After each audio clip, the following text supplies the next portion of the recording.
You plug in your phone. Wrong side. Flip it. Still wrong. Flip it again. Finally. That was every single day of your life for about a decade. And then one day, someone decided that was over. Your new phone, your new laptop, your new headphones, they all have the same small oval port. It just works every time, any way you plug it in. But here's the thing nobody really talks about. You did not choose this. Nobody asked you. One day, the whole world just switched. And most people have no idea why or who actually made that decision or what was really going on behind the scenes. So let us go back, because this story is not just about a plug. It is about power, politics, and a problem that was quietly driving everyone crazy for years. Think about what the world looked like around 2010. You had a Nokia with a thin charging pin, your friend had a Samsung with a completely different one, someone else had a Sony with yet another shape. If you forgot your charger at home, you could not borrow one from a stranger. You had to find someone with the exact same brand, sometimes even the exact same model. Manufacturers loved this. Every time you bought a new phone, you needed a new charger. Every time you traveled, you packed 3 cables just to be safe. Chargers became a product in themselves. Airports and hotels started selling them at crazy prices because people were always leaving them behind or realizing too late they had the wrong one. The chaos was profitable, so nobody really rushed to fix it. Then came Apple with the iPhone, using their own Lightning connector. An Android phone settled on something called micro USB, which was small but had one major flaw. It had a top and a bottom.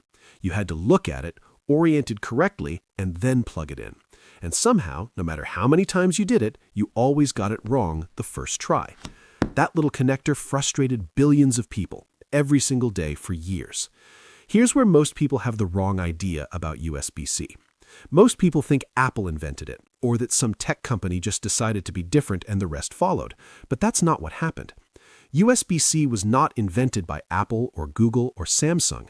It was created by a group called the USB Implementers Forum, which is basically a large committee made up of hundreds of technology companies working together.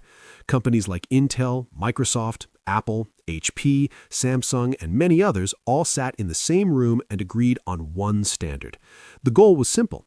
Create one connector that works for everything, not just for charging, but for transferring data, for video output, for audio, for power delivery to large devices like laptops. One small oval port that could do almost everything. And the oval shape was not random. It was designed so you could never plug it in the wrong way. There's no top or bottom. Either direction works. That single decision solved a problem that had existed in consumer electronics for nearly 30 years. Now here is where it gets interesting. If this standard was agreed upon years ago, why did it take so long for everyone to switch? Because agreeing on a standard and actually using it are two completely different things. Companies had existing products, existing supply chains, existing profits tied to their own connectors. Apple had sold hundreds of millions of Lightning accessories. Switching meant making all of those obsolete overnight. That is a business risk. What actually forced the change was regulation. The European Union stepped in and said, very directly, that by a certain deadline, all smartphones sold in Europe must use USB-C. No exceptions. If you want to sell your product in one of the largest markets in the world, you follow the rule. Apple resisted for years. They argued it would stifle innovation. But eventually, even they had no choice. The iPhone 15 launched with USB-C, not because Apple wanted to, because they had to. And once Apple moved, it was truly over. The last holdout had joined. The world had one port. So what should you actually take from this? The thing in your hand right now, that small oval port, is the result of decades of frustration, hundreds of companies arguing in committee meetings, government regulation, and a quiet but serious global effort to stop the madness of incompatible chargers. You did not get USB-C because technology naturally evolved toward it.